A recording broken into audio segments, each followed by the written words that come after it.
Today we will have a bird's eye view of the basic infertility treatment, which has to happen when the couple walks in with so much of anxiety, so much of tension in their eyes, and so much of sadness.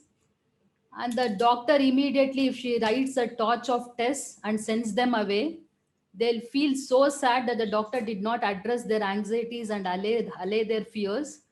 And usually, the trust and belief in the doctor is not built by fancy procedures like ICSI, IMSI, but a lot of conversation with the couple when they walk in for the first time, seeking help for this natural process. I always remember few case histories, and this lady, Mrs. Shailaja Nagraj, pay attention here. There is so much to learn in this case history.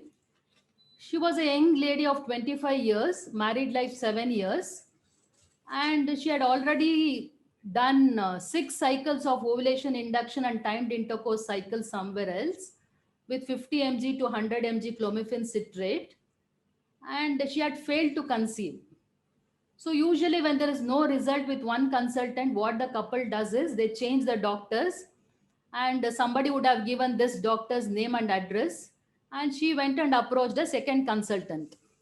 So that consultant was a busy obstetrician and a gynecologist, did not have much time for the infertility practice, but she was doing the infertility practice too. So my suggestion and advice to many of the infertility aspirants are, don't club this obstetrics, gynecology, infertility, everything into one mess. Just have a separate day or a separate time slot for the infertile couple, where we have to have lot of time to talk to them, just feel what they are going through and give them proper advice. So this is the second consultant was a very busy consultant. She put her on 150 mg cc clomiphene citrate because she saw in somewhere scribbled that 50 to 100 mg cc had not worked for this lady. So she called after 7 days, and all the scans were outsourced. So the radiologist had written there, it has no response. So what she did was, in a hurry, she added HMG 150 international unit.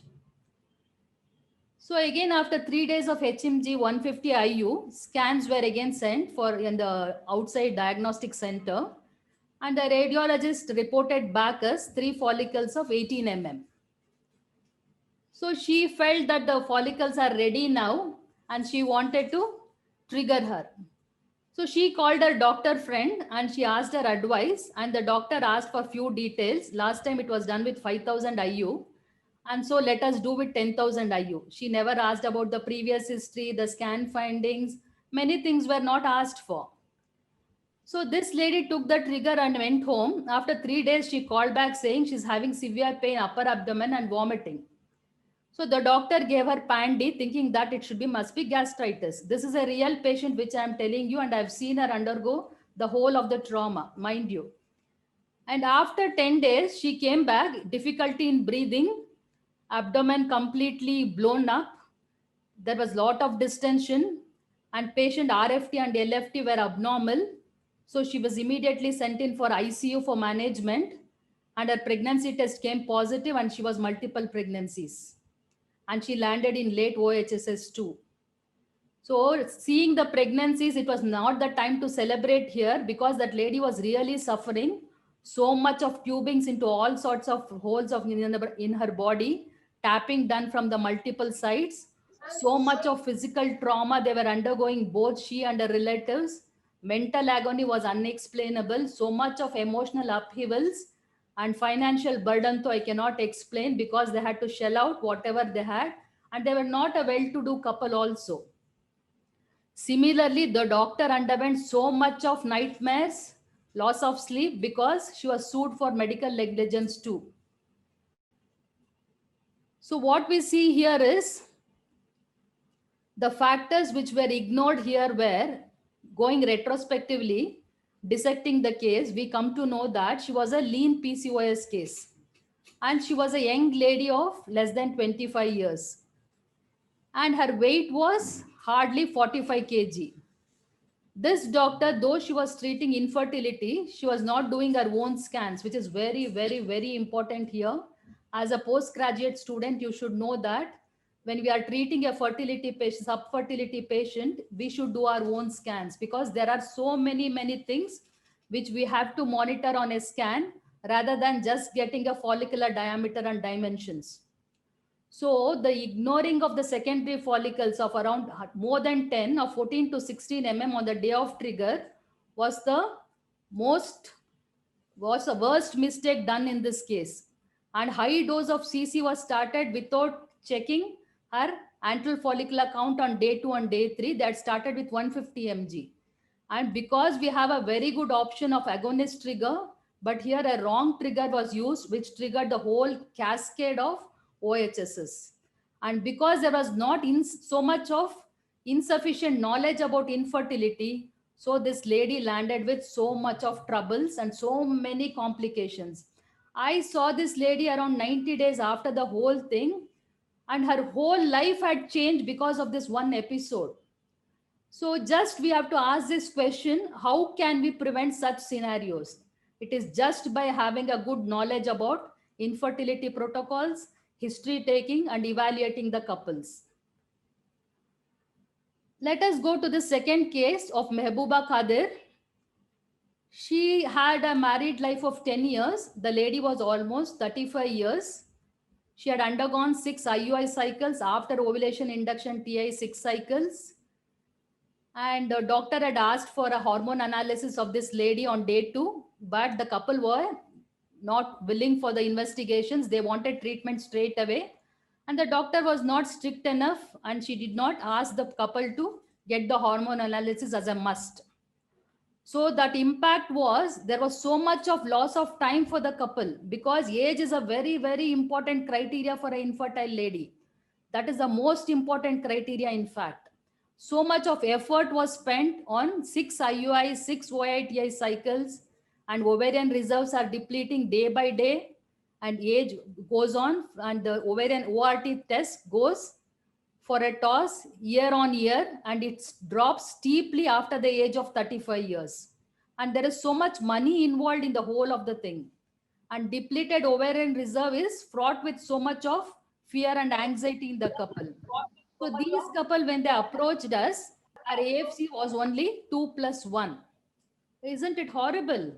And AMH was 0.4. Her day 2 FSH had gone beyond 10 and it was 12. Are they open for donor oocytes? Because we knew that trial stimulation will not work in her, because always there was a deficient response in her previous stimulation notes. But the couple did not take this option of donor oocytes at all, because they wanted their own gametes at any cost. So we counseled them for one trial stimulation and embryo pooling, bioactive peptide concentrate injection into the ovaries, and again try one more stimulation, and also counseled them for sequential transfer, that is day 3 and day 5 transfer, so that they have a optimal success rate. So they opted for this option of embryo pooling. Multiple cycles of IVF was done. High dosage of injections were used, recombinant and recombinant LH and FSH. Very few oocytes were retrieved. Very few embryos were frozen. Multiple cycles done. All this could have been prevented if this lady had come 1 year before, or had done her ORT test 1 year before, and it could have found out that her ovarian reserves were depleting, her AMH was falling, day 2 FSH was raising, and she could have been referred to a higher center earlier, so that we could have given her a best outcome. Rudali Sharma is one more patient which I remember always. She was married for 5 years, 29-year-old lady, very cheerful lady, nice couple. Husband was diagnosed with azoospermia, and she had approached a family gynecologist showing the semen analysis report, and they were advised artificial insemination donor. Those 6 cycles of AID was done, lady had no results. And they were totally disappointed, stopped all treatment for 4 years. They were at home. One of her cousins brought her to Kanakpura camp, fertility screening camp. And we advised her the husband requires a thorough andrologist workup, though he is an azoospermia. They were not willing for the andrologist workup of the husband, but we convinced them, sat with them, spoke to them. And because FSH was 5.1 and testosterone was normal, we told them there could be blocked tubes and there was chances of retrieving his own sperms. Once they understood everything clearly, they opted for the next line of treatment. Then lady was stimulated with for IVF cycle with a minimum stimulation because she had very good AFCs. Testicular aspiration was done. Good retrieval of sperms was done. ICSI was done. She conceived with a twin gestation. Today it's a very, very happy family. So knowledge about the male infertility workup also is a very much requisite for all doctors, because just seeing a azoospermia patient need not go with a AID cycle alone. And once her 3 or 4 AID cycles fail, the doctor should know what should be done next. Should we go by HSG alone or should we go for laparoscopy next? Is the sample which they are getting from the ART lab, is it correct? What is the DFI of the sample? How can we improve our results? Or is it the unhealthy tubes? Should we go for an invasive laparoscopy immediately? Or should we have a complete workup of the husband and find out whether retrieval is possible? So all this knowledge is a must when we are treating a couple of subfertility. So why this CME might be a question in many of your minds. So as I am seeing so many of the files with the subfertile couples, I see there is a severe lack of exposure to infertility treatment protocols. Either the TSH is not at all corrected, or the abnormal glucose tolerance test is never addressed, or even though she's a case of PCOS, wrong stimulation is used, ORT tests are not done. There are so much of lack of knowledge. And if you as a PG, if you come across with all these infertility treatment protocols and the evaluation things which has to be done, you have a very strong foundation how to treat an infertile couple, and you can bring in so much of joy and motherhood to so many more couples. That is the intent of this CME. So GGIRHR, Garbhagudi Institute of Reproductive Health and Research, intends to create a learning platform which is easy and which is effective and efficient, and it should be affordable and practical too. Just a theoretical knowledge will never help us in a long go. So we should have an enough hands-on experience, have see practicals and do practical, so that we can practice in our clinical practice too. Because as I started my infertility practice 12 years back, I've ran from pillar to post looking for a good training institute, but I could never find everything under one roof. I have done in multiple places, all these hands-on in one place, embryology in the other, theoretical in the other, everything combined. Garbhagudi was planned and done. So here in GGIRHR, we want to give this whole experience under one roof: theoretical, practical, hands-on, simulator-based, scan experience, everything is given in one place under one roof. Sharing of knowledge and experience is very, very important, so that the joy of motherhood continues for all couples. Doctors can experience this amazing success rates of Garbhagudi because of the adoption of latest technologies and treatment protocols, and each protocol is tailor made for that couple and never a blanket therapy. We always have advanced treatment methodologies, and we have an amazing team of doctors and embryology which forms the core and crux of the IVF treatment. And the best of all is inculcate the essence of right treatment, which is the most ethical, most moral, and the most sincere way of treating the subfertile couples.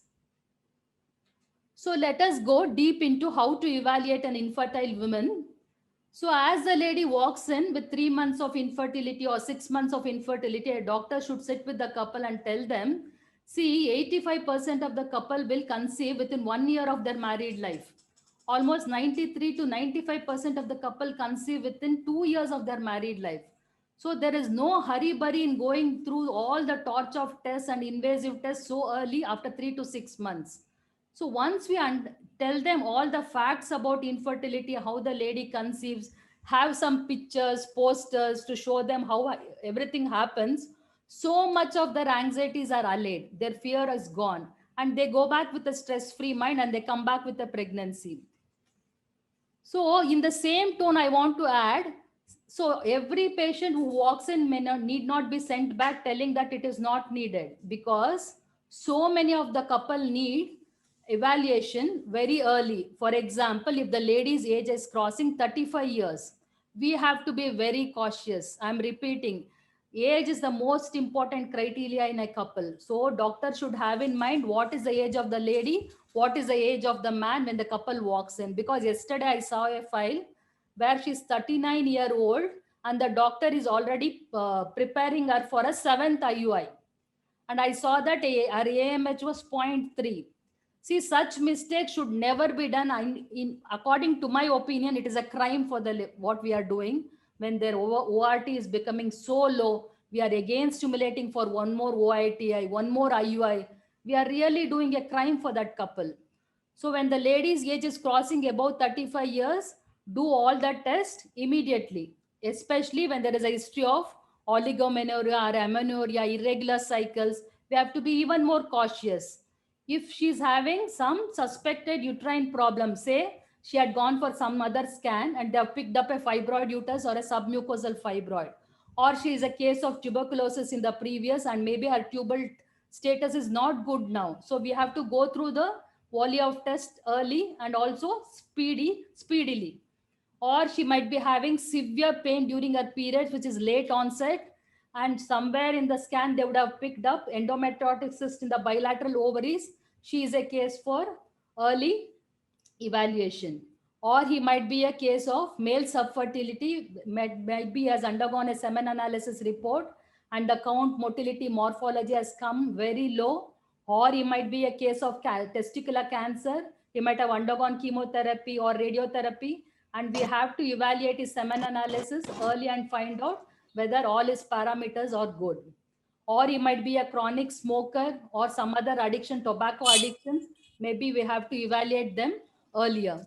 Also, we have to evaluate both partners at the same time, call them together into the chamber and explain them the whole thing completely. Many of the centers call the lady inside and tell everything, but most of the times in India, because of the social obligations, in-laws will take a call on what treatment they have to undergo, or the husband takes a call whether she should go for treatment. It is better you call them everybody and show them what is the next treatment protocol you want to do, put proper figures and explain clearly so that there will be no confusion in the later date.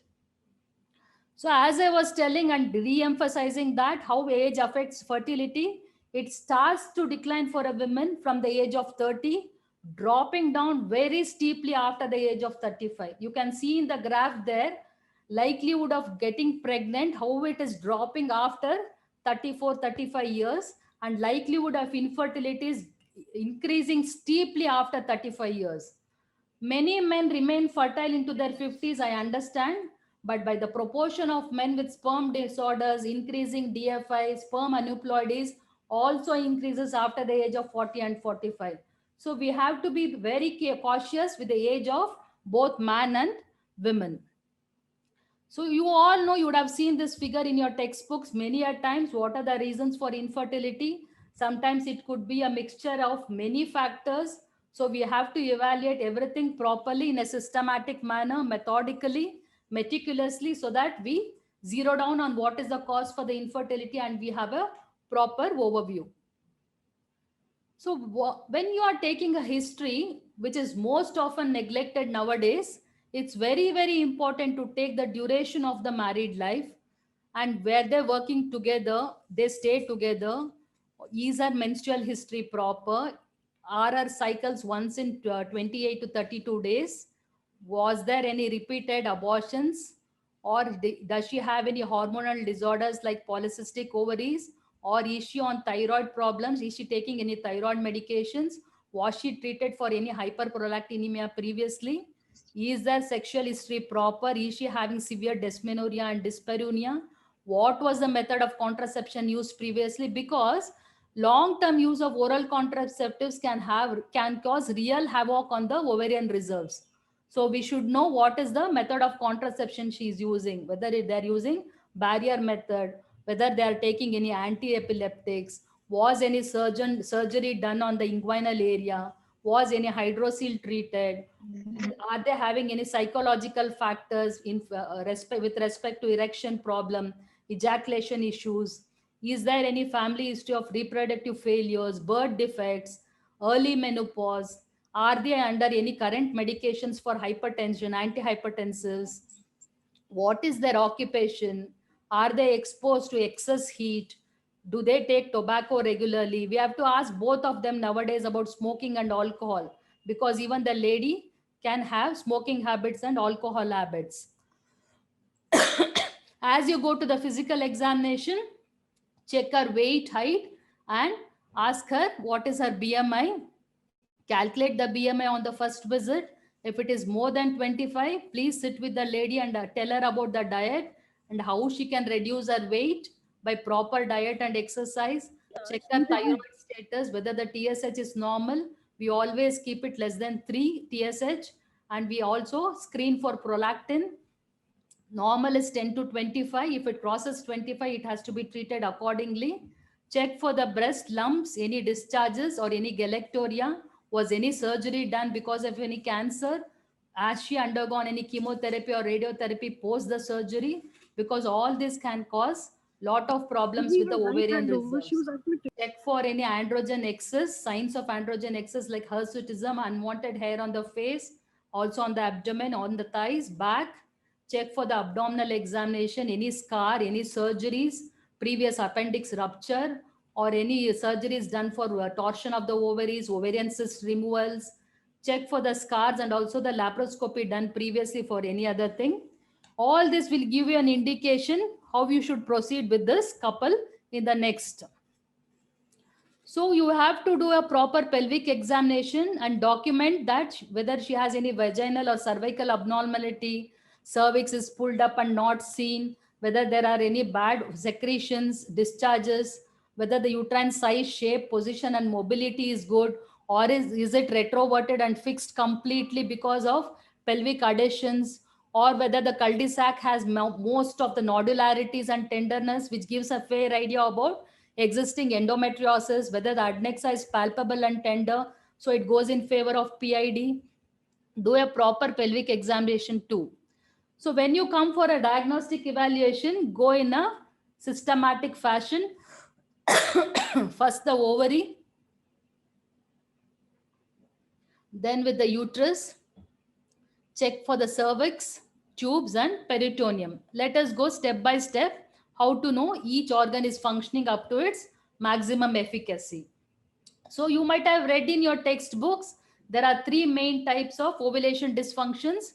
Either it could be a hypogonadotropic, hypoestrogenic, which is central, that is because of hypothalamic pituitary failures. Or it can be normogonadotropic, normoestrogenic, as in case of WHO type 2 polycystic ovarian disease. Or it could be a premature ovarian failure where it is hypergonadotrophic, hypoestrogenic. So when you do a hormone analysis for these ladies, in the first one central, FSH and LH will be less than 1. That gives an idea that she is hypogonadotropic, hypoestrogenic. When you come to the second one, the FSH-LH ratio is altered and LH will be more than the FSH. It is 2:1. When you come for the premature ovarian failure, FSH is way high, more than 10, more than 12, and estrogen is very low, or sometimes estrogen might have been crossing more than 80 also. So how do you evaluate a ovulatory function of an ovaries? By taking a proper menstrual history, cycling lady having a proper cycles, having a premenstrual pain or a mid-cycle spotting, all this will tell us that ovulatory function is happening in a proper way. Basal body temperature was used previously. Nowadays, nobody advocates it. Serum progesterone can be used. Urinary LH kits can be used to have a proper idea about ovulatory functions.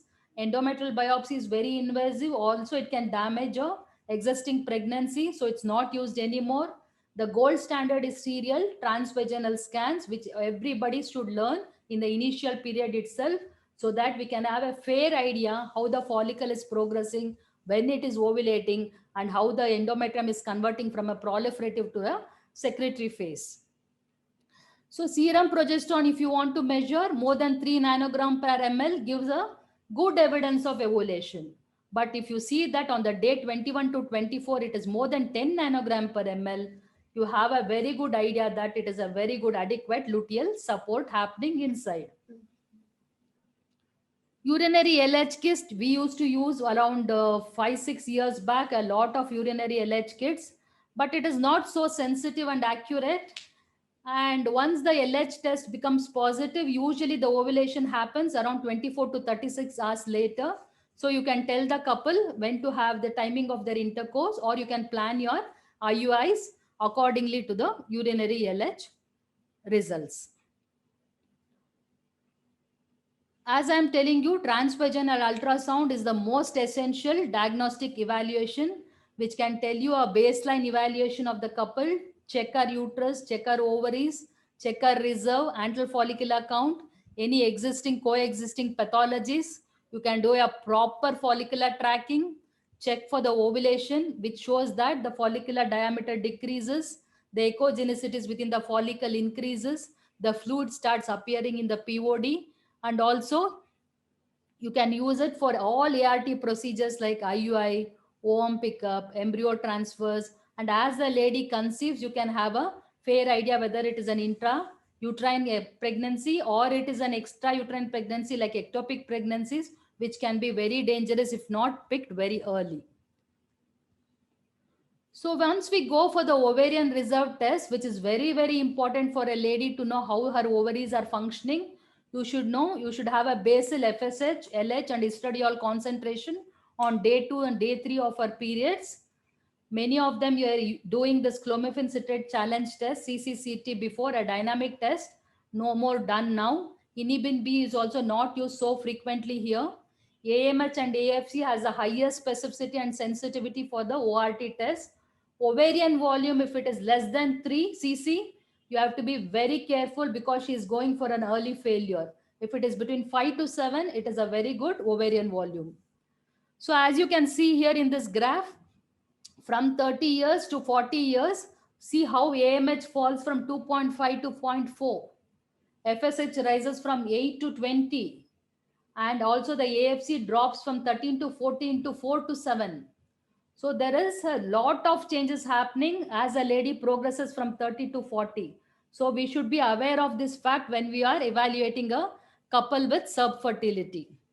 So whenever you are writing a ovarian reserve test for a lady, there are so many methods. One is biological, that is a chronological age. Biochemical can be static or dynamic, as I told you. Biophysical is ultrasound monitoring. Histological is ovarian biopsy, which is not at all done. Static tests are FSH, LH, inhibin E to AMH. Dynamic tests are clomiphene citrate challenge test or gonadotrophin's analog stimulation test, or it is an exogenous FSH ovarian reserve test. All these three is outdated. They are not done now. Ultrasound is the best method along with AMH and AFC. We can very neatly tell what is the ovarian reserve of the lady. So once you come to the uterus, we have to evaluate the uterus for any anomalies of the uterus, septum, intrauterine adhesions, fibroids, polyps. All this can have an impact on the infertility of the lady. Last week or so, I saw a couple who underwent multiple IUI cycle and also IVF cycle in Calcutta, but her septum was grossly neglected and was not at all done a proper resection of the septum. So just because of that, she was landing up in repeated implantation failure. And even if she conceived, she was having early pregnancy losses. So you should have a proper evaluation of the uterus too, so that you have a good success rate and good implantation. So there are many methods to evaluate our uterine anomalies and the size and shape of the uterus, either by a hysterosalpingogram, 2D and 3D combined gives lot of information about uterus. Hysteroscopy and laparoscopy can assess the uterus very neatly. So HSG, when it is done in a neat setup, in a relaxed surroundings with a lady completely under a bit of sedation or anesthesia, it can give lot of information with the shape, size of the uterus, suppleness of the tubes, the fimbrial spill. Everything can be documented in a proper HSG film. Also, we can have potential reproductive consequence also explained to the couple with this HSG film. See here in a proper HSG film, you have such neat representation of uterus, tubes, spill of dye. You can have a neat diagram of this or a picture of this and explain to the patient whenever you are posting her for a HSG. When there are fundal fibroids and a fibroid distorting the cavity, you can have a HSG film like this. You can see the left tube completely going to the distorted way, and it is the tubo-ovarian relationship is completely gone here. Here there is loculation of the dye in the fimbrial end, and we have to post her for a laparoscopy as the next plan of action. Ultrasound can detect so many of the pathologies like fibroids, adenomyosis, polyps, synechiae, that can all give us a brief overlook on how to go about with the couple next. See here, it's a beautiful picture, transvaginal ultrasound in a proliferative phase where there is a triple line endometrium. Junctional zone is so neatly preserved, myometrium is so homogeneous, and if she has to have a IUI or a embryo transfer, there is all chances of successful implantation in this uterus in this phase. See, when saline is injected into the endometrial cavity, a nice submucosal fibroid stands up, and you know what to do. It has to be removed through a hysteroscopic operative surgery. This lady had undergone some scans elsewhere, and we found out that entire architecture of the pelvis had gone because of multiple fibroids, and she has to undergo a myomectomy immediately. This is a case where the endometrial cavity is completely divided into two, and there is a complete septum in between, which has to be dealt with immediately with hysteroscopic surgery. This is a case of bicornuate uterus. You have to sit with the patient and explain to me the consequences of the twin uterus, that is bicornuate uterus. Here, as the saline was injected into the endometrial cavity, a polyp of more than 2 centimeters is standing out. You can confirm it by a Doppler studies of the polyp, a single vessel feeding it, and it has to be dealt with before you do a next embryo transfer.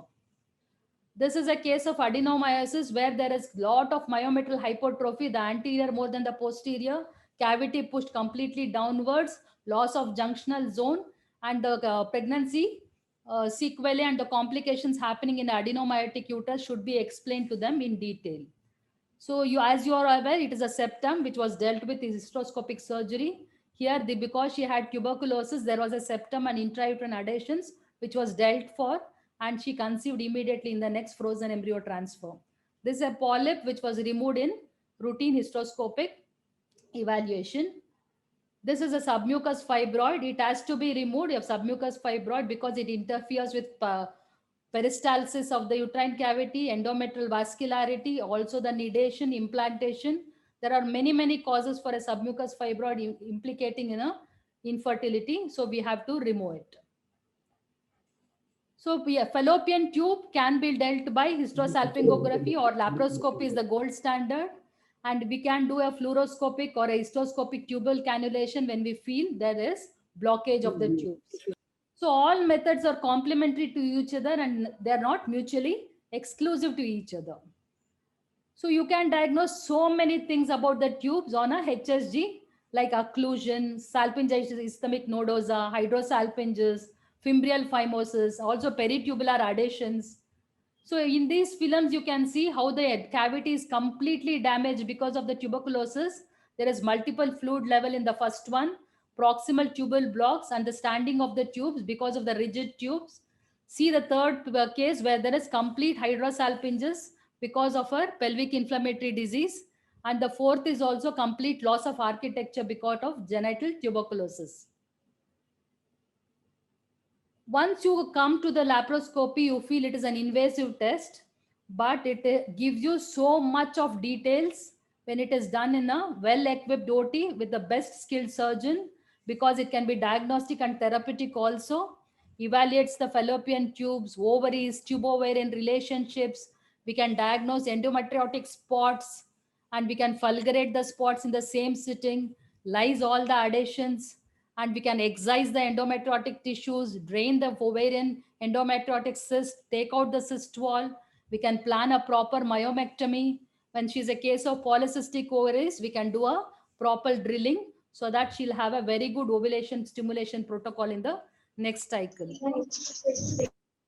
So if you have to consider laparoscopy early, it should be when the age of the lady is more than 35, they are married for more than 3 years, multiple IUI cycles are failing in them, there are doubtful HSG films, abnormal HSG film, there are some symptoms and signs of pelvic disease, she's having severe dysmenorrhea, there is some history of pelvic surgeries too, then we have to consider a laparoscopy done early. So to conclude, my take home message is very, very important is you have to have a proper evaluation of the couple. Age is very important. Evaluate the couple in a stepwise manner. Don't miss out on the male workup. Check where the semen analysis is done. Is it done in a good setup, good technician? And check for the WHO criteria, whether it satisfies everything. Instead of going for the fancy procedures like ICSI, IMSI, PICSI, MAX, right evaluation always gives the best outcome. That is my experience for 10 years. Early evaluation of the ovarian reserve is highly, highly recommended, especially nowadays I am seeing because of the exposure to lot of endocrine disruptors.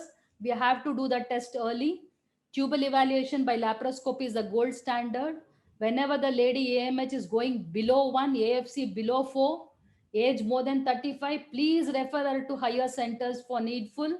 When the lady is having more than 4 IUI failures, husband is having DFI more than 25, married life is more than 5, please refer them early for next IVF to a higher centers. This case is very interesting to me. I want to discuss with you all. Sindhu Pandian, names changed, 26 years, young lady. She came with primary infertility 3 years, irregular cycles, always had withdrawal bleeding. She was hypothyroid, not at all controlled, though she was taking 100 microgram. Husband was working in a glass article manufacturing factory, continuously exposed to heat. Family history, parents were diabetic and hypertensive. Husband workup was done. He was smoking and drinking occasionally. He had hypertension, so we had to treat him with antihypertensives. Coital history was normal. Also, he had an abnormal OGCT for 75 grams glucose 2 hours post test. So, blood workup was done for the wife. Just be attentive here. All our vitals were normal. BMI was 28. Ultrasound had a picture of bilateral PCOS. AFCs were 16 to 20 on both sides. Volumes were more than 10, that is 18 on 20. And our hormone analysis, we did it on day 2, day 3. FSH was less than 0.1. LH was less than 0.1. E2 was less than 32. What does this go in favor of? Hypothalamic, pituitary failure or dysfunction. So her FSH LH was going less than 1. TSH was 6.63. We had to adjust the dose. AMH was very high.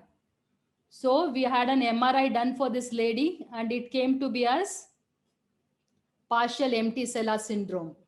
So if we had not evaluated this lady properly, we could have missed the whole diagnosis. And then we stimulated her with HMG because these patients do not respond to clomiphene citrate or letrozole. So HMG was started initially 75 IU, then slowly it was built to 150 IU. Beautiful follicles of 19 and 18 came on both sides. Recombinant HCG should be the trigger of choice here because agonist trigger does not work here.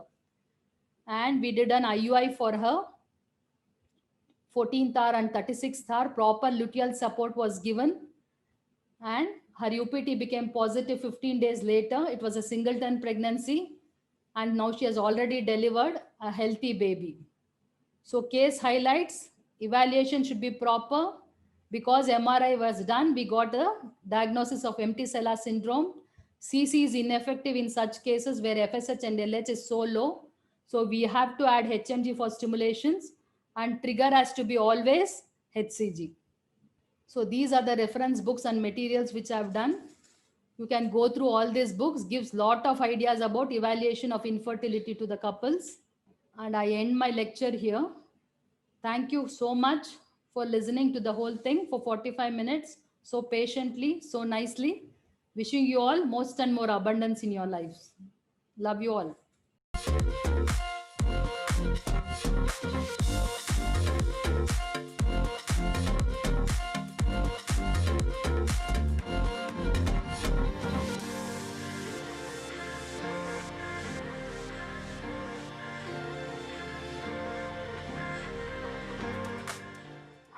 In today's session, I'll be discussing on the key procedure in infertility or IVF procedure, that is oocyte retrieval, or it's also called as ovum pickup. It's a procedure wherein we remove the oocytes from the follicles which is developed in the ovary. So, firstly, let's begin with the history of oocyte retrieval. Initially, the oocytes were studied by removing the ovaries by laparotomy. Later, in 1970, the father of IVF, Robert Edwards and Steptoe, introduced a laparoscopic method to retrieve the oocytes. And in 1980, the first commercial OPU needle was introduced. And then by Pierre Dallon back and colleagues in France, that was in 1984, they came up with the transvaginal technique for oocyte retrieval. And later, with few modifications from 1984 onwards, that has become the gold standard for the retrieval of oocytes, that is through the transvaginal route under ultrasound guidance. So there are various approaches, as I said. The one is by laparoscopy and ultrasound. Laparoscopy was used in the initial years of IVF, but now what we commonly use is ultrasound, of which the transvaginal route, because it is simple and easy without least complications. And the next one is that the abdominal route is used only in a few cases, like when the ovaries are not accessible. It is used as another alternative methods for vaginal route when the ovary is not easily accessible through the vaginal route. So, a few aspects to be considered prior to the oocyte pickup procedure. So, most importantly, since we are dealing with the couple gametes, the couple identity is very, very important here. So, it should always be double checked by two people on the day of OPU, especially when we are having multiple cases. The time of admission, the procedure time. Oocyte pickup is a timed procedure. It is done exactly 35 hours after the trigger injection. So we should be very particular with the time when we are doing the oocyte pickup, and all the routine pre-op investigations and the consents should be taken. And also certain hormonal profiles should be known to the surgeon prior to the procedure, such as the estradiol levels, LH levels, and the progesterone levels that has been done on the day of trigger. So once these things are done with the woman, then even the husband investigation should be done prior to the procedure, and one semen sample to be cryopreserved as a backup sample. So next thing is ovarian accessibility assessment. So this is very important because we need to know how the what is the proximity of the ovary to the probe, or where it is placed in the pelvis. So this can be done during the baseline scan and also during the stimulation monitoring or the follicular monitoring, where we perform multiple scans prior to the procedure. And sometimes when the ovary is placed very high, it might be difficult to access through the vaginal route. In such conditions, we can manipulate it through the abdominal route or use the transabdominal approach to retrieve the oocytes. So all these things to be planned prior to the procedure. So next, we're going to see what is the type of anesthesia that is required for ovum pickup. Since it is a short duration, we need something that gives us good analgesia and has rapid onset and rapid recovery, and it is easy to administer, and has it is safe without any toxic effects on the oocytes. So for this, the best drug that is used is propofol with midazolam and fentanyl. This is the combination that is most commonly used for short GA. In certain places in UK and USA, they use conscious sedation, and it is best when it is combined with paracervical block, that gives better pain relief. Next, now we're going to see what are the settings, the things that need to be done prior to the oocyte pickup procedure. Firstly, certain things has to be changed in the ultrasound machine. So we're going to look at those things now. So this is the ultrasound machine that we're going to use. This is will be equipped with the transvaginal probe. So in the machine, there will be a place called the menu select, or in certain machines for the settings. So once we select that, the various options appear on the screen. We need to select what is called the biopsy guide, or the biopsy line here. So here you can see, once the select menu has been set. Few options appear on the screen, and on the screen there is called as biopsy. So that has to be selected. As and when we select this, three dotted lines appear on the screen, and always the right of the patient is demonstrated on the left. So reverse the direction. So these three dotted lines tells us the trajectory of the needle, the angle in which the ovum pickup needle enters the pelvis, and it enters in this line. So make sure the follicle completely sits within these three lines, and this should be in the center of the follicle so that the needle stays in the center, and also it guides us in the direction in which the needle goes, and the structure it pierces as and when it enters the pelvis. So this is called the biopsy line. So prior to the procedure, we need to set this on the machine. First time when we are doing this in a new machine, it has to be set by in which angle, by passing the needle into a saline bottle, and then it has to be fixed. Next, we're going to see the probe preparation of the transvaginal probe. So in this video, we're going to see how the transvaginal probe will be prepared for the oocyte pickup procedure. So this is an 8 megahertz probe, which will be used. We know that ovum pickup is done under aseptic precautions, and we need sterile conditions. So we need to cover even the cable of the probe with the sterile cover. For this, we use the normal, what we use for laparoscopy camera cover. Same cover will be used to cover the probe. So here now you can see that the cable of the probe will be covered by the sterile cover. So like this, the sterile cover will be passed from the top, and then it will be glided down till the end of the cable, so that it completely covers the cable. And then the proximal part, which is close to the tip of the probe, should be tightened so that it should not slip off from the hand when we are doing the ultrasound on the ovum pickup procedure. So for this, we use a small wire which is sterilized and kept. So that wire fixes the cover onto the probe. So once this is done, we next procedure will be to cover the tip of the probe. So like this, will be now tightening the probe, tightening the cable cover. Yeah, it should be tight enough so that it should not slip off from the hand during the procedure. So the next thing to be done here is covering the probe with the probe cover. This is a So we're going to use a sterile probe cover here. So before placing the probe cover, we have to fill the cover with the acoustic media. That is a jelly that we use, which is important to transmit the sound waves from the probe into the pelvis. So sufficient amount of jelly has to be taken, and it is placed onto the probe, and the probe cover should be pulled on and placed tightly so that it should not be loose. So once this is done, for double safety, even the second probe cover will be used. So in the second probe cover, when we are using, we don't use jelly there. Instead, we use normal saline. So here you can see the second probe cover has been taken in the similar way, and this will be filled with normal saline for the acoustic media. So this is because the OPU needle, what we use is a very sharp needle. Sometimes when we are entering, by any chance, if it pricks the first cover, and if we have placed a jelly inside, and the jelly might leak, and if it gets into the follicular aspirate, that might alter, that might be toxic to the oocyte. So in that case, we use this as a safety cover over it with the saline inside. Even that acts as a good acoustic media to transfer the sound waves from the probe. So like this, two probe covers, the sterile probe covers will be covered with the probe. Now the entire transvaginal probe is sterile with the jelly inside, jelly and normal saline inside. The next part, what we're going to connect here is the needle guide. This is a metallic thing, a long one. There will be a groove on the probe over here on the top where the needle guide will be placed. So this needle guide comes with a clamp on the lower part. So this clamp sits on the bottom, and this comes to the tip of the probe. There will be a small elevation on the guide which sits on the groove onto the probe. So like this, the needle guide will be placed and adjusted exactly onto the groove. And then all the jelly is brought to the tip of the probe. And then the next important thing is tightening it. It should be tightened and such that it should not move during the procedure. So that is done by screwing it. So here you can see the screw will be tightened so that the clamp sits in tightly over the probe. So nicely the probe, the needle guide is fixed onto the probe here.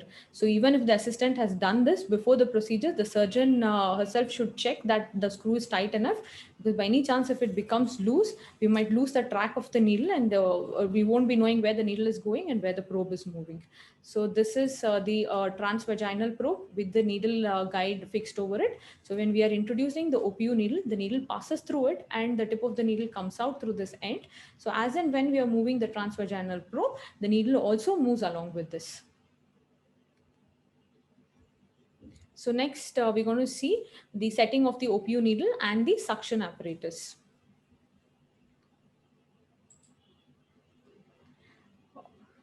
Yeah, so for this, another instrument that is required for ovum pickup, this is called the DigiBlock. This is required to maintain the temperature. So this has to be set at 37 degrees. And for this, we need to switch on the machine now, this DigiBlock few minutes prior to the procedure so that it attains 37 degrees. And on the top, you can see there are few slots where test tubes are being placed. So this is because whatever the fluid that gets aspirated comes into this test tube, and the fluid remains at the temperature of 37 degrees itself. And the test tubes what we use is usually a round bottom 10 ml test tube will be used for the procedure. So next we're going to see what are the needle that is used for OPU. This is called the Cook's single lumen oocyte aspiration needle. There will be different parts for this needle. One is the tip of the needle, as you can see here. This is a bevel tip. It's a sharp tip and it has got single lumen as the name suggests. And below that, there are a few edging markings. This is important because this makes the needle echogenic, so that the needle is visible always always when it is there inside the pelvis. Then at the end of the needle, there is one blue plastic thing where we hold the needle. And then from there is another tube which extends, and the end of the tube, there is a cork. So now we're going to see where the cork goes and sits. So this goes into the ovary. So we can see, as I told you, the end of the tubing, there is a cork. This cork has to be placed onto the test tube. So when we are placing, we have to keep in mind that the cork has to be placed very tightly. There should not be any air gaps, because we need to create a suction into this test tube. So there is one tube which comes out from the test tube, which gets connected into the suction apparatus like this. So by the wire which goes to the suction apparatus helps in creating the vacuum into the test tube, and thus helping in aspirating the follicular fluid. So now we have the needle. The end of the needle where we hold it, there is a tube which enters the test tube, from where the follicle fluid gets into the test tube. The one which comes out from the test tube gets connected into the suction apparatus.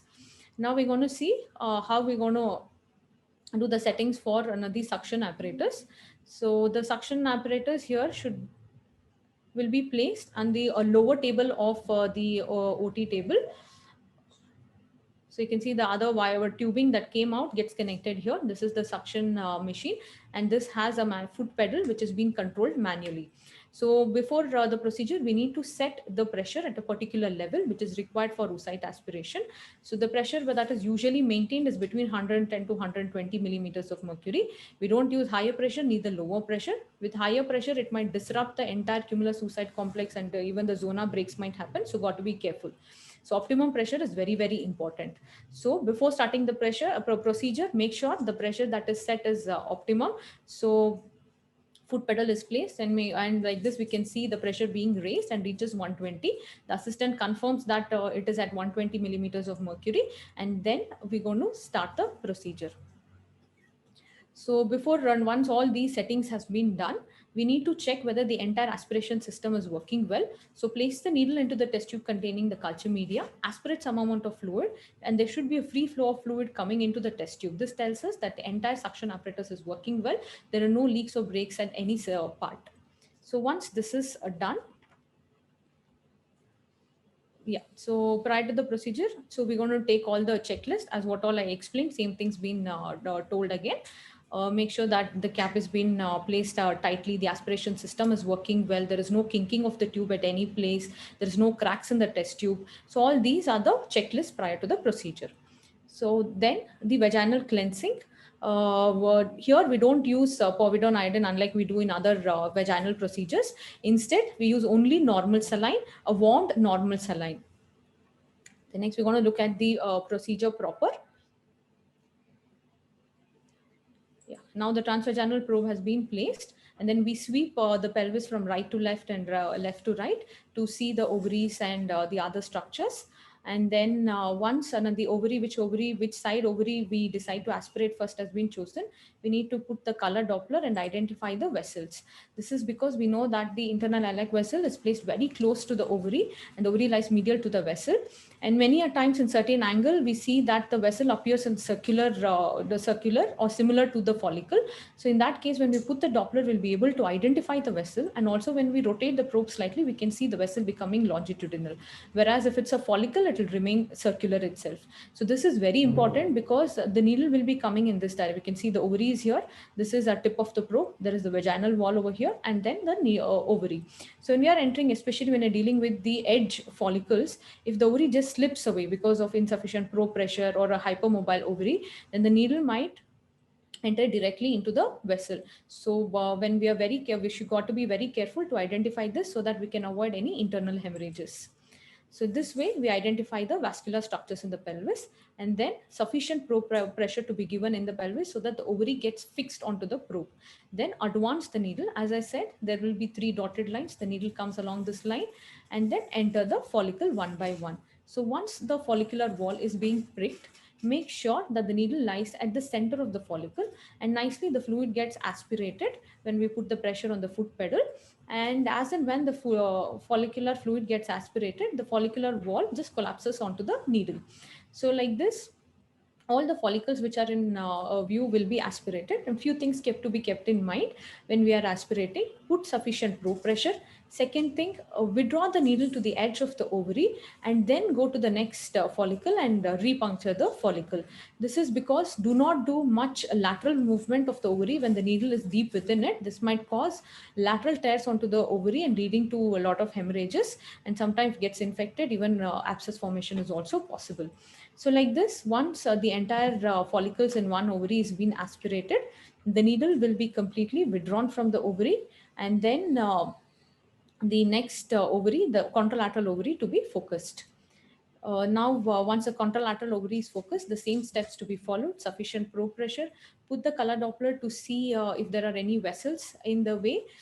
So now you can see that the color Doppler window will be placed to see that there are vessels. If you see anything, change the view, do some probe manipulations so that the vessel can be avoided, and increase the pressure as well. So similarly, enter the needle pricks the follicular wall. So needle pricks the follicular wall and the wall collapses into the onto the needle as and when the fluid gets aspirated. In some cases, sometimes we do follow where we rotate the needle when the needle is inside. This helps in separating the cumulus if it is not separated, but it should not be done routinely because it can damage the ovarian tissue if it is done routinely. So we got to be careful, especially when we are at the edge follicles, because this is where the vessel comes, not to go till the deep end and puncture. Accidentally puncture might happen. And if we are in doubt, always place the color Doppler to confirm the vascular structures around the ovaries.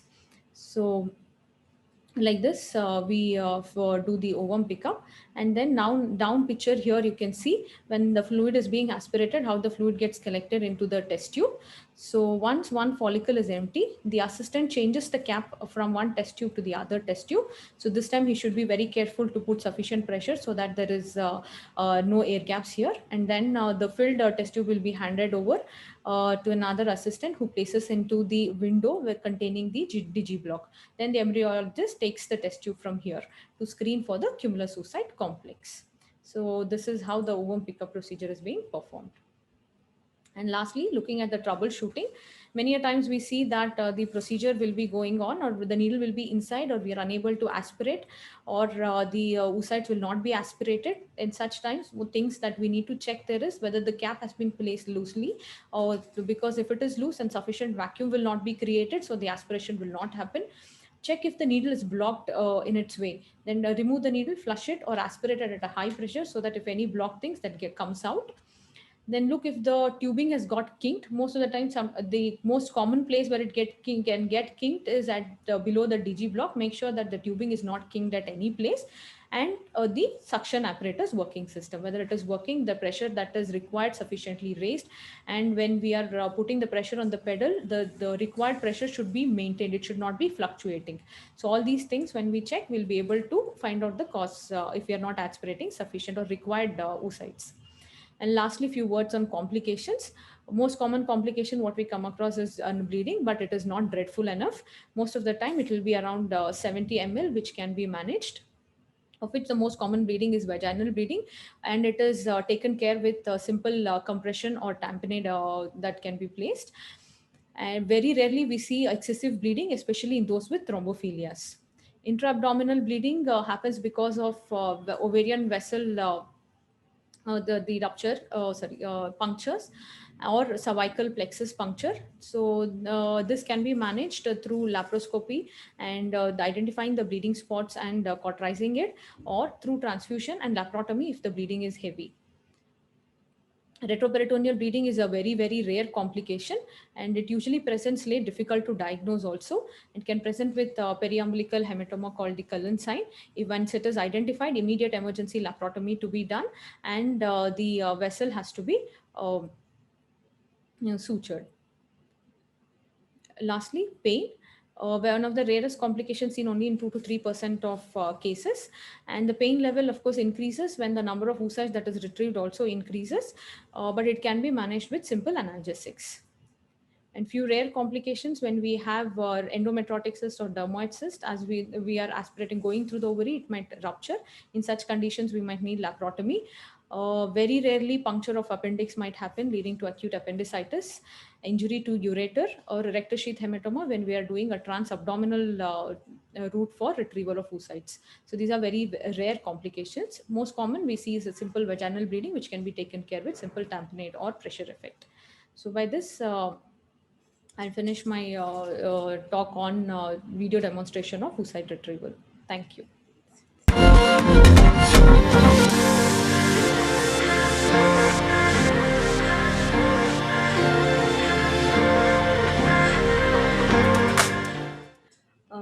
Welcome to CME, everyone. So today I'll be talking about PGS. It's also called as PGT now. Okay, just the term has been changed from PGS and PGD to PGT. So what is this PGT? So implantation genetic testing. So S is screening and diagnosis has been changed to testing. Okay, so now the simple question over raised here is it possible to screen embryos for genetic defects prior to implantation? Before it gets implanted, can we do the screening of these embryos? So it means that can we find out as any disorder, any syndrome, any diseases in the embryo? Okay, yes, it is definitely possible to screen the embryos for genetic defects. So we are going to avoid a lot of social stigma over here, the stress the family is going through if a baby is born with a lot of abnormality. So this is what happens in our social society, saying that if the baby is born abnormally, that will be abandoned in the hospital, or they do not accept, society will not accept. So these are the changes we are seeing now, right? So now we want to avoid all this. So that's why we are doing PGT. Okay, so basic principle of PGT over here is we're going to see whether there's any genetic abnormality in the embryo. Okay, so all this takes place in the embryology lab. We culture the embryos till day 3, day 5. So after that, I'll come to that. So in that, we will know any affected genetic abnormalities are present. So we want to know whether there's euploid embryos, aneuploidy to give a better life. Okay, next is what is the underlying principle of PGT? There is a improved delivery rates, spontaneous reduced spontaneous abortion, reduced aneuploidy conception, increased implantation. So if there is any aneuploidy in the embryo, that won't get implanted. Okay, if it gets implanted also, that results in miscarriages. Okay, so this is the principle of PGT. Next, when I said PGS and PGD has been, the term has been changed to PGT. Under PGT, there are 3 subcategories. So in that subcategories comes PGT for aneuploidies, PGTM monogenic disorders, or PGT-SR. These are the 3 categories present in the PGT, that is in testing. Okay, so what happens in PGT? A. So here we are just seeing the sporadic chromosome abnormality. So we all know there are 23 pairs, 46 chromosomes present. So we're going to see, is there any extra or missing chromosome that is called as aneuploidy present over here. Okay. So that is why we send the embryos either on day 3 or day 5, we send the blastomeres for this testing. Okay. That is PGT-A. Next, coming to PGT-M. What is this PGT-M? Which in the name, it describes monogenic or single gene disorder. Okay, if there is any single gene disorder present in the embryo, so that will be detected. So this test can be done for a patient, even for the fertile patient in whose family line, if there is any disorder present, like cystic fibrosis, Huntington disease, or DMD, like any muscle dystrophy, in that kind of monogenic disorder, this test can be done. Patient can undergo IVF, and then the embryos can be sent for PGT-M, because the family line has this monogenic disorder. So that can be avoided in the patient. Okay. So next, coming to PGT for chromosome structural rearrangement, that is PGT-SR. Okay. So in what is this, basically in PGT-SR and PGT-A are different. So what happens in SR, there's a structural rearrangement which has already taken place. Okay. From in the hereditary in both the parents having balanced chromosome. So I hope you've heard about a Robertsonian translocation, which is done in 13 or 14, 21 chromosomes. Okay, so that translocation can be detected in PGT-SR. Okay, so that has to be checked. So this test is very important in the patient. That's why when the patient go ahead with IVF and everything, we do karyotyping, which is the most important test. So we'll know if the patient has any abnormality. So karyotyping is carried out always. The indication of PGT-A. So one is advanced maternal age, AMA it is called, recurrent miscarriages or recurrent implantation failure, severe male factor, infertility. So if the patient is facing all these, so and then severe male factor includes either it can be azoospermia or severe oligoasthenospermia or high DFI, all these can be the reason. Next, indication of monogenic disorder, that is single gene disorder. Parent can also carry a mutation of breast cancer. It can be human leukocyte antigen matching, can also be if there is any anemia present in the patient, or any translocation is there any chromosomal rearrangement has taken place. It can be additional inversion, translocation can be detected in this. Next comes his steps in PGT. So we know in what patients we are doing this PGT-A-M, PGT testing. How do we do this? So now we have the embryos in the lab. We have cultured day 3 embryos. Next, how we go about by opening the zona. So how do we open this zona? By giving laser shots. That has a laser shot of 1.48 micrometer. So we give the laser shot to the zona, and then we remove the cell. How do we remove cell? We have special needles present for it. So we go inside the blastomere and we remove one, not 2 blastomeres. If it is day 3, if it is day 5, we remove around 5 to 6 blastomeres. Okay. And then there's something called cell fixation. It's also called as tubing. And then we send it for chromosome analysis. So for chromosome analysis, we use NGS, next generation sequencing method. There were different methods before, PCR, FISH, these were method, but now the high-end method we use is chromosome, NGS. Next, development stages at biopsy. So there are 2 biopsies we usually do. Even polar body biopsies are done, but we usually don't do it. Main is day 3 we do, and day 5 or day 6 embryo biopsy is done. As you can see, the picture number 2nd is day 3, and then the day 5 or day 6, that is blastocyst. Next, coming, how do we do this? Basically, this is day 3 biopsy, what we are doing. You can see the holding needle on the right, holding needle, and then embryo is there. Okay. And then there is a drill in the zona. So I said, as the drill is done with the help of laser shot, that is assisted hatching also you can call it as, or the laser shot is given on the zona so that there is an opening. Okay. There's a cut, and then the needle goes in right inside through the and then it can take out one blastomere from the day 3 embryo. So that the carefully we need to collect this single cell, because it's very crucial over there. The step is very crucial and it has to be done very meticulously. So that cell has been taken out, and then it will be, again I said, cell fixation will be done, tubing will be done, it will be sent to the chromosome analysis. That particular blastomere will be sent for chromosome analysis. Okay, so this, what happens to this embryo is, we can keep it for culture, or we can freeze it on day 3. Vitrification will be done for this embryo. Next, coming to trophectoderm sampling. So here what happens when we do a biopsy for trophectoderm, there are 3 types. One is spontaneous hatching. If the embryo is already hatching, or herniation is nothing but when the cell is coming out. So we take out that, we just biopsy that embryo, and then zona penetration plus herniation. So here basically what happens, we give the shot for some time and then we keep it inside the incubator. After that, if the cells are popping out, then we take that, we biopsy that, and we take it and we send it for chromosome analysis. In certain situations, we will not retrieve this, where there will be no herniation if the zona is thick or something. So we give the direct shots and we take out the blastomere from there. Okay, so cells in so as you can see here, blastocyst stage biopsy, trophectoderm cells are on the outer surface. So that is also forms placenta, right? So we take out those 5 to 6 trophectoderm cells are taken, but in day 3, we only take 1 to 3 cells. And here comes to advantage and disadvantage of cleavage stage biopsy. So first thing is diagnosis of maternal or paternal aneuploidy. And then comes to gender discrimination, determination. Yes, it is done, but not worldwide. Okay, in some part of the country they avoid this gender determination. We cannot do sex determination through the embryo. So 1 or 3 cells are used for diagnostic. Biopsied embryos develop to normal blastocyst. They can be put for normal blastocyst. The culturing has been done.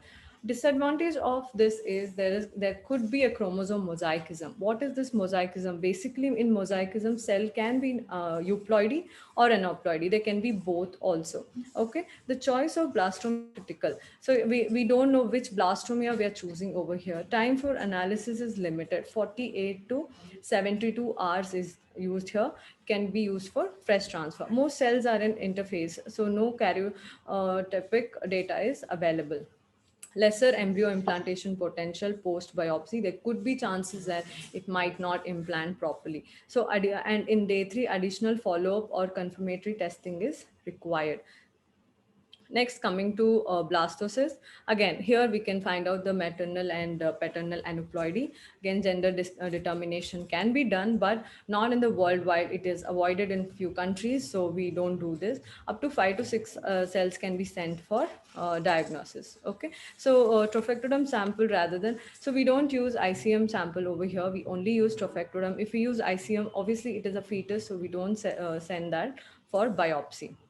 And embryo has genetic stability, and the disadvantage is it requires immediate cryopreservation. We cannot culture it further. Time for analysis is limited. Trophectoderm cell may not represent embryo proper mosaicism. Again, we don't know whether we are sending the euploid one or aneuploid embryo. And low unpredictable number of blasts, and this will be frozen next. 2% of placental mosaicism, genetic divergence of trophectoderm from ICM. Next, so in this video, I'll be showing you about the trophectoderm biopsy. Okay, so this is how we hold the embryo. This is day 5 embryo. Okay, so you can see the outer cell that is called trophectoderm, which is also a placenta, and this you can see over here, that is ICM, inner cell mass. Okay, this will be a fetus. So we are holding it with a holding needle. And then you can see this red dot over here is a laser shot. So now it's going to come to the end of the zona. Okay, this is the zona. It has already thinned. So we're going to give shots over here. The laser diode will be around 1.48 micrometer. So the shot is given over in this place. So, so there will be 2 embryologists. There will be a laser attached. So this will be given shot. As you can see, a cell emerging outside. Okay, you can see the cell, and now this is the biopsy needle, okay, which will penetrate through that hole, and that will go inside. You can see the shots over here. Okay. And now that going inside, it's going, the control will be in embryologist hand, so they know how many cells has to be taken. Now you can see the cells are inside the, you can see over here the cells are inside the tube, okay, the needle. And then again the laser shots are given so that cells are detached from the trophectoderm. As you can see, the shots are given. Okay. There approximately 5 to 6 cells will be there, and then that's how we biopsy the trophectoderm cell. I hope you've understood how basically biopsy takes place. In the same manner, day 3 embryos are also taken place. So when we do this biopsy, this is completely invasive technique. Okay. So here we are damaging, basically we are going to damage the zona and then take out the cell. So it is definitely invasive technique.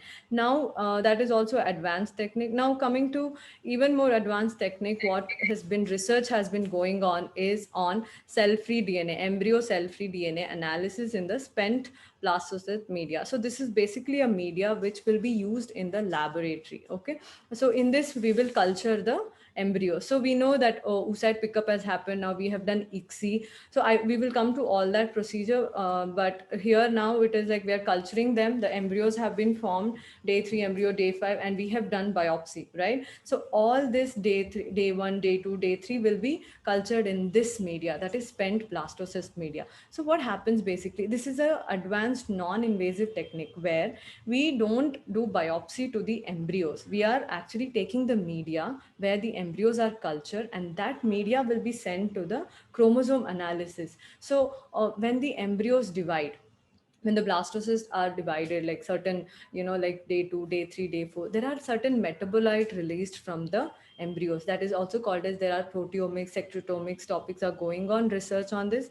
Yes, so there will be metabolites released from these embryos. So those metabolites will be present in that media, that is spent media. Okay. This is the advanced technology present. So everyone are working on this. So what happens in this metabolites, there will be certain cell-free DNAs present. Okay. That media will be sent to the biopsy, like chromosome analysis, to see, that is to NGS only, they'll do NGS method. So that will be sent. So there was a study which has shown that concordance range between the trophectoderm biopsy and spent media was found around 84 to 85%.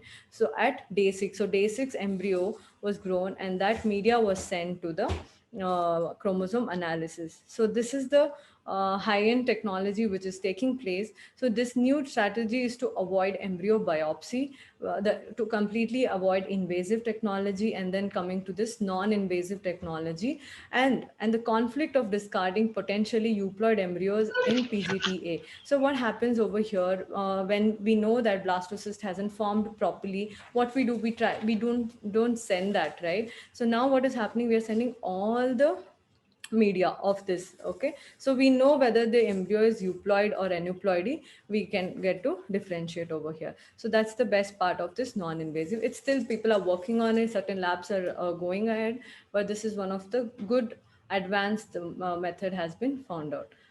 So this is about PGS. So this is how we do to the embryos. How day 3 or day 5 we send it to chromosome analysis. We'll see whether is there any aneuploidy present, is there any insertion or addition of the embryo. That's how we know that the patient patient embryo might have Down syndrome, trisomy, Klinefelter, or various many. There are around 4,000 single gene disorders are present. So it can be any one of them present. So we just trying to avoid patients suffering from social stigma of having so much trauma going through. Okay. So with this, I would and PGS. Okay. So now I would like to take you guys through embryology lab tour. Okay. So what is this embryology lab tour? So we have a flagship center. So I would like to show you guys how we work every single day in our lab with high-end technology, with meticulously day-to-day organized in our lab. So I would like to show it. Okay. So this is the entrance to our OT complex. So the first we have certain things here. Now we're going inside the OT entrance. So we have air curtain over here. What is this basically air curtain? We are trying to avoid dust, bacteria, any kind of insects, such things will be avoided because of this air curtain. So this is the basic entrance to our lab, and this is called sticky mat, where all the dust can be accumulated. Okay. Now, as soon as we enter the OT, this is all restricted area, many patient cannot enter. As soon as we enter, this is a non-sterile area. Okay, that means this is a recovery area. Okay, where we put patients. There are 8 beds over here. We put the patient over here, like OPU, any procedure happens, we go into this, that place is accommodated. Next is andrology lab. So the best part about our the floor is we have our andrology lab present over there. We have to, when pickup is there, we need to take the sample, process it. So everything happens in the same floor. We don't need to go anywhere. The patient doesn't have to go anywhere. So this is all according to the patient convenient. The whole floor is built according to patient convenient, patient everything. It has to be very meticulously built. Patient shouldn't feel he has to go somewhere else to give the sample and to collect. So that has to be very carefully taken care. And then next we come to is this changing room. There are 2 changing rooms over here. Okay. As we have this so many cases, we need 2 changing rooms. And then we have this our OT, IVF OT. Everything is in the same place. It is connected to andrology lab, and then it is next is IVF OT, and this is IVF lab. So what basically in IVF lab, what we are doing is we're mimicking the what happens inside the womb. This is the simple thing. This is the heart of IVF lab. Okay. And in any IVF center, embryology lab is always the most sterile area. And IVF OT is also sterile. This is incubator, which we call as a womb, basically, where we culture the embryos. Okay. And this is LAF, laminar airflow. And then you can see that side, this is benchtop incubator.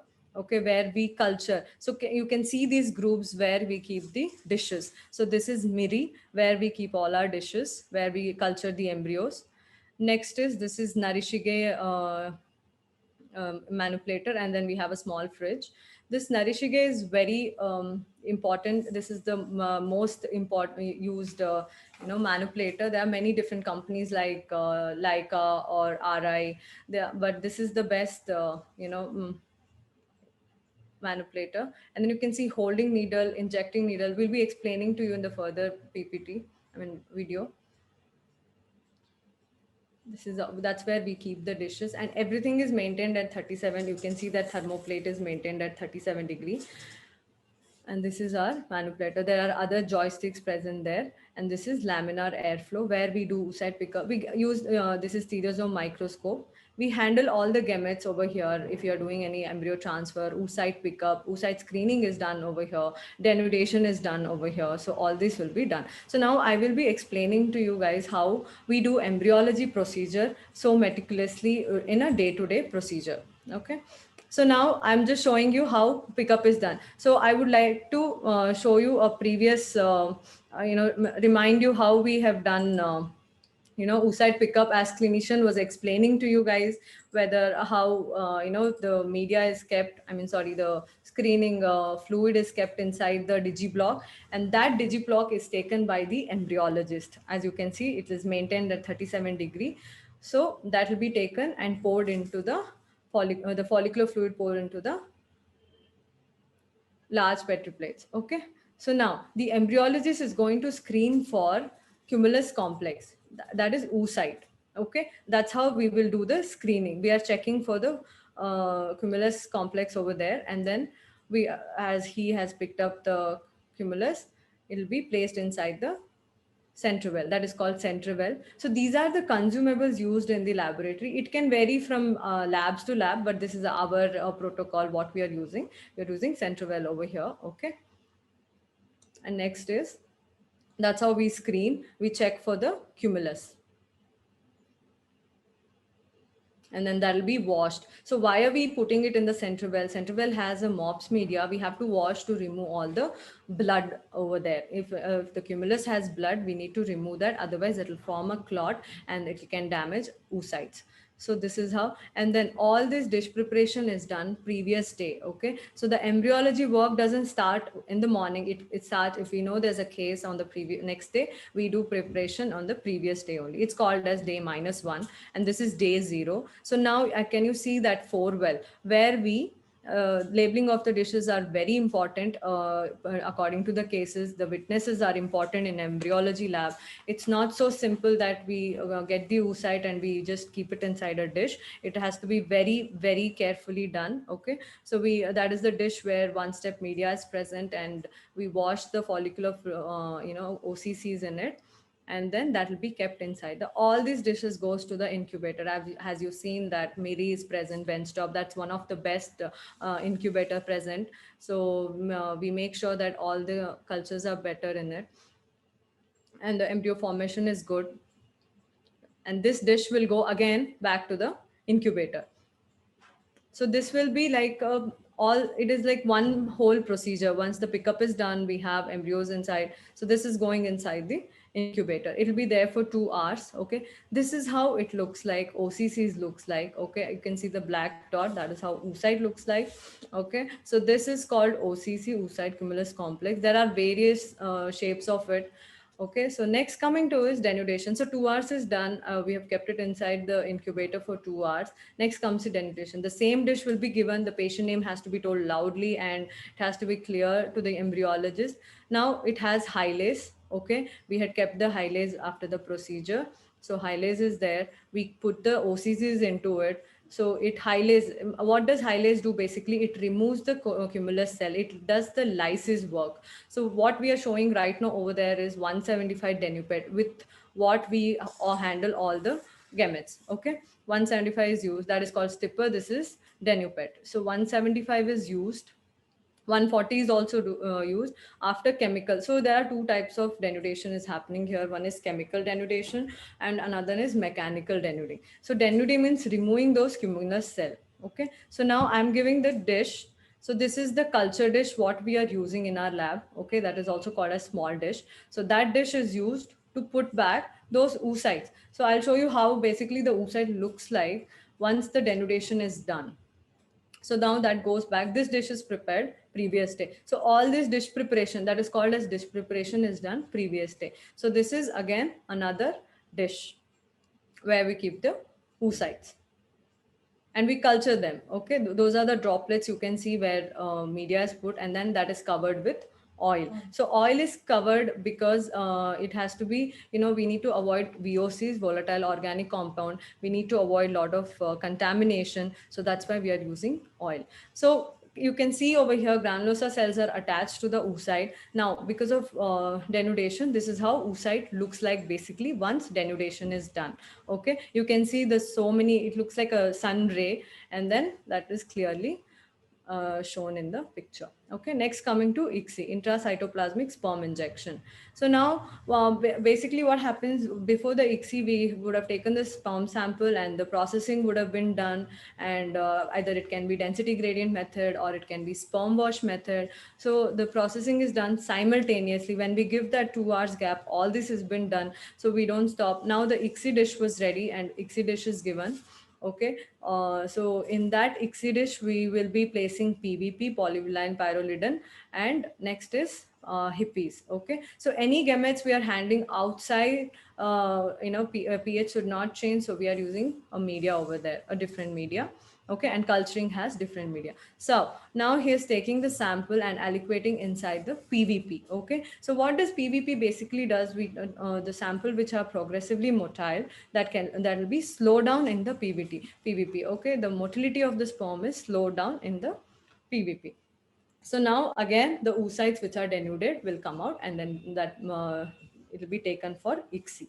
Okay, so that's how we do the procedures in the lab. So all this needs a witness. First thing, all this needs the label names are labeled on the dishes.